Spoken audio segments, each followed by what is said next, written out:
ओम शांति। ओम चेतन शांति भाई, ईश्वर भाई। चेतन भाई, हम आज की मुरली रिवीजन करें। आज 20/5/2025 की मुरली है जी। और बाबा खास कह रहे आज कि बाबा आया है तुम बच्चों को अविनाशी कमाई कराने। जी।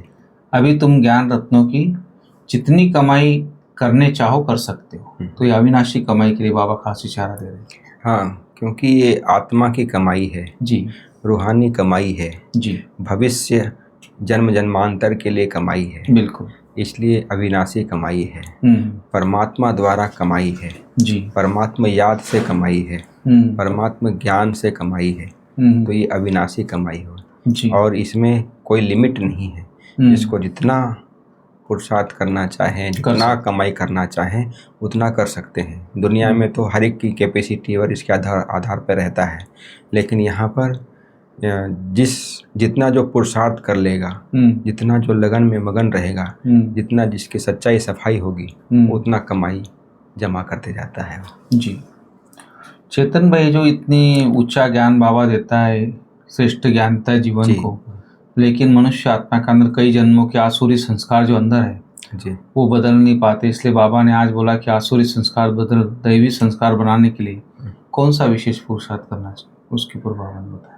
सबसे बड़ा जो पुरुषार्थ आज की मुरली में जो बाबा ने बताया है, जी, अपने को देही समझना। क्योंकि जो देह अभिमान है उससे आसुरी संस्कार हमारे में प्रवेश होते हैं और मोस्टली सभी अपने आप को देह ही समझते हैं। ज्ञान है भले कि मैं आत्मा हूँ, ये देह विनाशी है, ये इसको छोड़ना ही है, ये काफ़ी लोगों को ज्ञान है, लेकिन इसका इमर्ज रूप में जो रहना चाहिए वो नहीं होता है स्थिति। क्योंकि आत्मा का जो निजी संस्कार है ये है प्रेम, शांति, सुख, आनंद, प्रेम। जी, जितनी भी शक्तियाँ कहो ये सब आत्मा के निजी संस्कार हैं, गुण कहो। तो ये ऑटोमेटिक वो आत्मा अभिमानी स्थिति रहती है, आत्मा की स्थिति रहती है, तो वो स्वतः आकर्षित होते हैं और आते हैं और वो दिखाई भी देता है।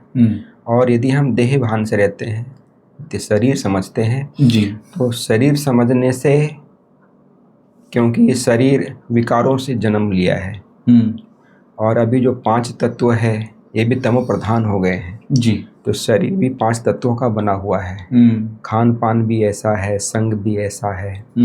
तो इस कारण से और भी आसुरी संस्कार आने लगते हैं। तो इसलिए बाबा कहते हैं आसुरी संस्कार को देवी संस्कार बनाने के लिए भगवान आए हुए हैं। इसलिए पुरुषार्थ खूब करो। कौन सा पुरुषार्थ करो?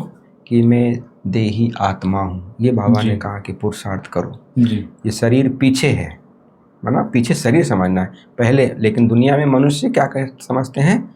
शरीर को पहले समझते हैं, आत्मा को तो कई जानते हैं, मानते हैं, समझते हैं, कई ऐसे अपना अपना मत होता है। लेकिन रियल में तो हम आत्मा है, परमपिता परमात्मा की अविनाशी संतान है। ये रियल ज्ञान है, इससे ही देवी संस्कार आते हैं। चेतन भाई, बाबा बोलते हैं कि आत्मा जब शरीर छोड़ती है तो संस्कार साथ जाता है जी। तो चाहे आसुरी हो दैवी हो। हाँ।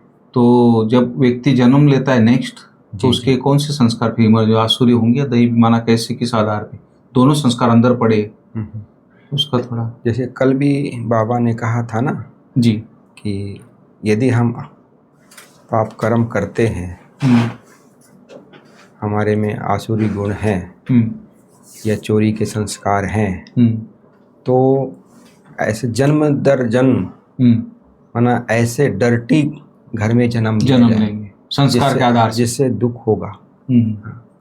तो चाहे यही कमाई है, जैसे पुण्य का भी बाबा ने बताया था, पुण्य आत्मा बनना है। तो पुण्य जो की कमाई जो होती है वो आत्मा को सुख शांति संपन्नता की ओर ले जाती है जी।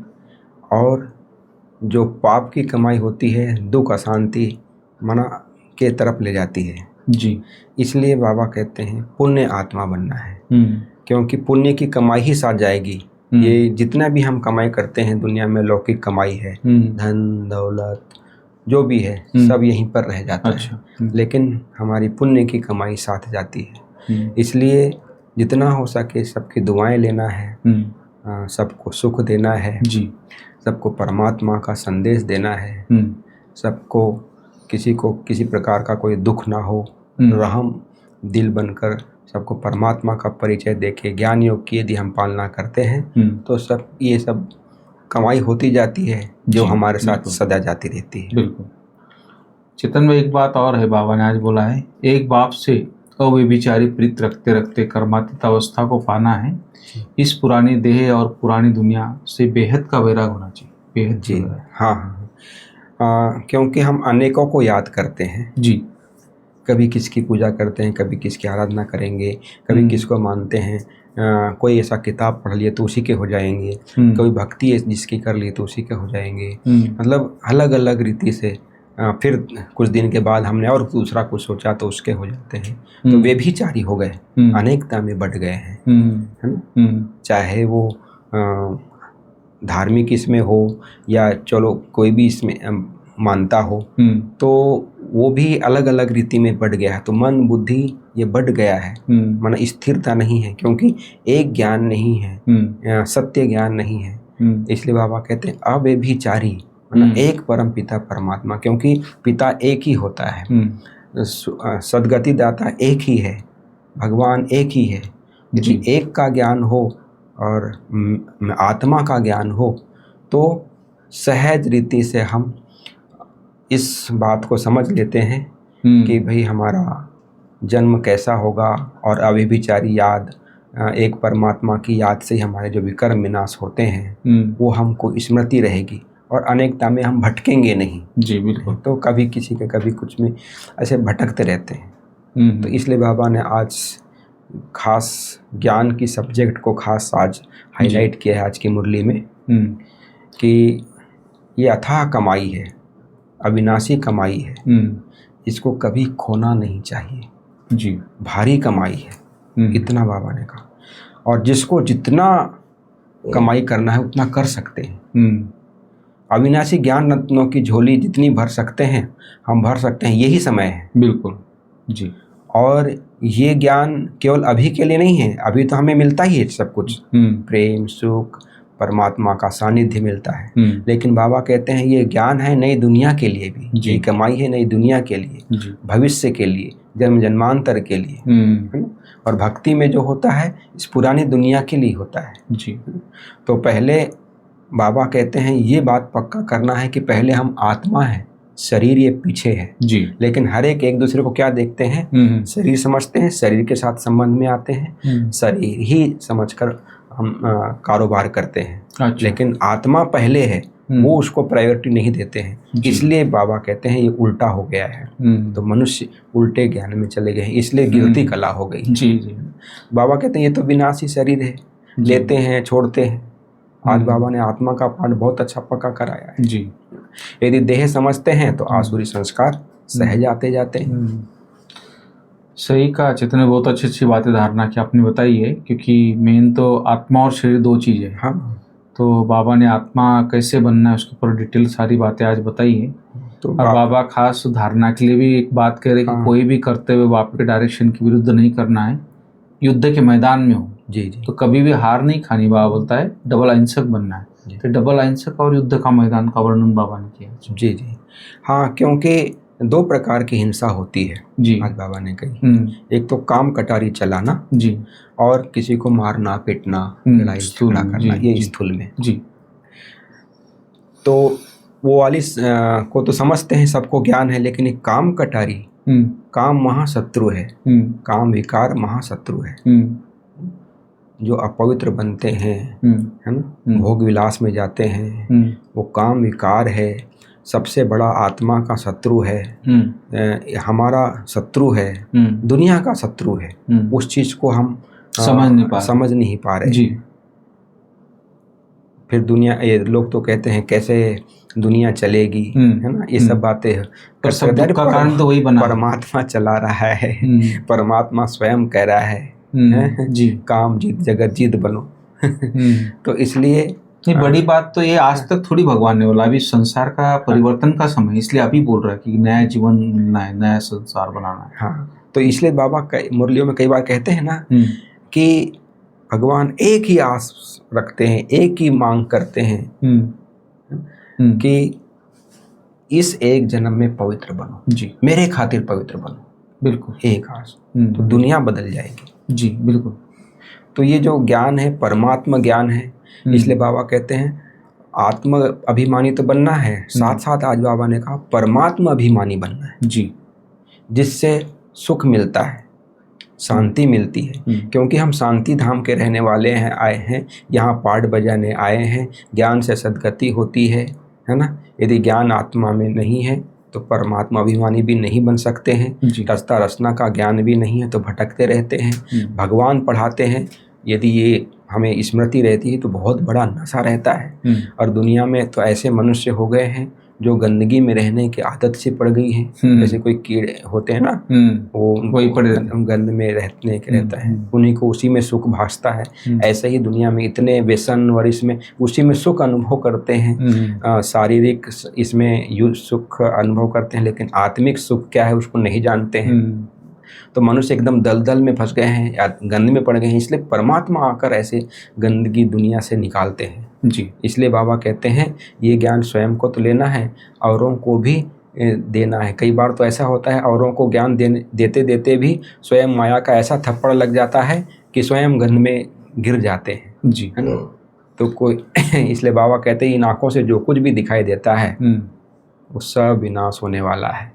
इसलिए ज्ञान, भक्ति और वैराग, तीन बातें आज बाबा ने बताई है। बिल्कुल चेतन भाई, लास्ट टॉपिक ये भी आज बाबा का, क्योंकि आत्मा निर्बल हो गई है, शक्तिहीन हो गई है, इसलिए बाबा ने आज योग के ऊपर बताया है। योग और सेवा दो चीज है, तो उसके ऊपर थोड़ा बताया है। जी जी जी।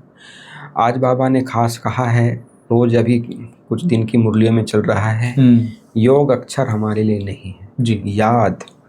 योग सन्यासियों का शब्द कहलाता है या उनका ये है जी। तो बाबा कहते हैं याद अक्षर कहो, याद मतलब सहज होता है। योग अनेक प्रकार के, हठ योग भी होते हैं, अनेक प्रकार का होता है योग, कई प्रकार के शारीरिक भी होता है। इसलिए बाबा कहते हैं याद, एक स्मृति जी, ये योग अक्षर हटा देना है अपने आप से जी।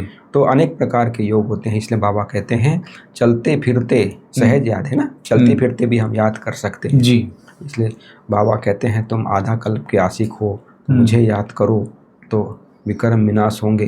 माना आत्मा जो है अति सूक्ष्म है, अविनाशी है, महीन है। इस बात को मनुष्य नहीं जानते हैं, इसलिए याद करने में मेहनत लगती है परमात्मा को, क्योंकि परमात्मा भी अति सूक्ष्म है, तो मेहनत लगती है। और यही मेहनत है जो हम बच्चों को पावन बना देती है, कर्मातीत बना देती है। भगवान से प्रीत है, एक मासूक से प्रीत है, तो हम कर्मातीत सहज बन जाते हैं। आज बाबा ने कहा है कि तुम ये है शरीर है, ये तो छूट जाना है, लड़ाई भी बहुत लगेगी, दुनिया में इतना सारा है। इसलिए बाबा कहते हैं भगवान से एक प्रीत रखो तो तमो प्रधान सतो प्रधान बन जाएंगे। ये बहुत बड़ी मंजिल है और मेहनत इसी में है कि हम मेहनत यही करना है कि एक शिव बाबा को याद करना है, अविचारी याद करना है, क्योंकि मेहनत के बिगर किसी को कुछ नहीं मिलता। तो यहाँ तो बाबा कहते हैं मेहनत से आप ये जो मेहनत करते हैं इसे तो विश्व के मालिक बन जाते हो। तो कितनी मेहनत करनी चाहिए। बाबा कहते हैं पूरा पुरुषार्थ करना चाहिए कि अब बाप को ही याद करना है, नहीं तो माया विघ्न डालती रहती है। बिल्कुल। फिर बाबा ने आज सेवा के संबंध में भी आज बाबा ने जी आज की मुरली में कहा है कि भाई चक्र पर समझाना है सबको जरूर, है ना। पुस्तक अनेक प्रकार की छपाओ जिससे अन्य आत्माओं को पुस्तक पढ़कर बाबा का परिचय मिले, संदेश मिले, बाबा के बन जाए, है ना। गेटवे टू शांति धाम सुख धाम, ये पुस्तक भी छपी हुई थी, बनी हुई थी प्रदर्शनी में। बाबा ने कहा कई बार ऐसा हो जाता है, बहुत समझाते हैं, भाई बहनें नहीं निकलते हैं तो कहीं दिल से कष्ट भी हो जाते हैं। बाबा ने कहा दिल से कष्ट कभी नहीं बनना है ना। सर्विस समाचार जो होते हैं वो बाबा को जरूर सुनाते रहना है, क्योंकि ये सब कुछ ड्रामा अनुसार चल रहा है। बिल्कुल। हाँ, तो बाबा ने आज खास माताओं की भी महिमा की है, क्योंकि इस संस्था में बाबा के यज्ञ में माताएं बहनों को आगे रखा है, तो उनका जरूर सम्मान करना चाहिए बाबा ने कहा, क्योंकि उनके माध्यम से ही पूरे विश्व में इस बाबा के ज्ञान की प्रत्यक्षता हो रही है और इतना सारा दिन दूनी रात चौगुनी उन्नति हो रही है। जी बिल्कुल। तो ये जो चैतन्य दिलवाड़ा मंदिर है और जो जड़ मंदिर, उसको भी बाबा ने खास याद किया है। तो ये थी बाबा की आज की मुरली। जी, चेतन भाई आज बहुत सुंदर वरदान है। शुभ भावना से सेवा करने वाले बाप समान, अपकारी पर भी उपकारी भव, माना अपकारी पर भी उपकार करना, पर भी उपकारी भव। जी जी। तो किस तरह होना है अपकारियों पर उपकार, इसका डिटेल बाबा ने बताया। जैसे बाप अपकारियों पर भी उपकार करते हैं जी, ऐसे आपके सामने कैसी भी आत्मा हो, लेकिन अपने रहम की वृत्ति से, शुभ भावना से उसे परिवर्तन कर दो। यही है सच्ची सेवा। जैसे साइंस रेत में भी खेती पैदा कर देती है, बाबा ने उदाहरण बताया, ऐसे साइलेंस की शक्ति से रहम दिल बन अपकारियों पर भी उपकार कर धरनी को परिवर्तन करो। स्व परिवर्तन से, शुभ भावनाओं से कैसी भी आत्मा परिवर्तन हो जाएगी, बाबा बोलते हैं जी। तो कितनी अच्छी बात बाबा ने बताई है, बहुत अच्छी जी। इसके लिए शुभ भावना जी अपने में स्टॉक रहे जी, इतना स्टॉक रहे कि कोई कितना भी कोई कह दे, उसके प्रति संकल्प में भी अशुभ भावना नहीं आए। बिल्कुल बिल्कुल। हम वाचा में तो बोल भी नहीं सकते हैं किसी के प्रति अशुभ, नहीं तो हम बोलते हैं ऐसा ही है, क्या सुधरेगा, क्या बनेगा। लेकिन बाबा कहते हैं इतना स्टॉक जमा हो जाए जी, तब हम अपकारियों पर भी उपकार कर सकेंगे। बिल्कुल।